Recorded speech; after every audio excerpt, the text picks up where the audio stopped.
har 3 kunda mana shunaqangi tonna bo'lib zakaz keladigan bo'lsa, unda Enel kompaniyasi mahsulotlari mayda pustoy hali 3-kunga bormasdan 2 kunda mana bu rastlar pustoy bo'lib qolayotgan sababi nimaga deb o'ylaysizlar? Odamlar qayta olib mana hammasi choylarni yutib ketgan choylarni mana yo'q. Mana bulardan qolibdi faqat. Mana nima uchun?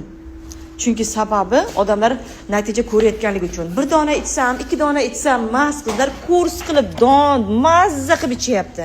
Yoki kasal bo'lib dori-darmonga ichingiz to'lg'izasiz, jigar bilan pochkani ketkazasiz yoki ozginaroq aqlliroq bo'lasizda, o'zingiz uchun tabiiy foydali bo'lgan narsani qaror qilib ichasiz. Eng kattasi tanlov o'zingizniki. Xato qilasiz yoki yaxshi tomonga yoki aytadi-ku, yo yaxshi bo'ladi yoki yaxshilikka bo'ladi.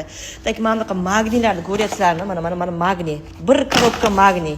Kim ichyapti? 3 kunda bir zastavka olamiz mana shunaqa qilib. Mana ofisda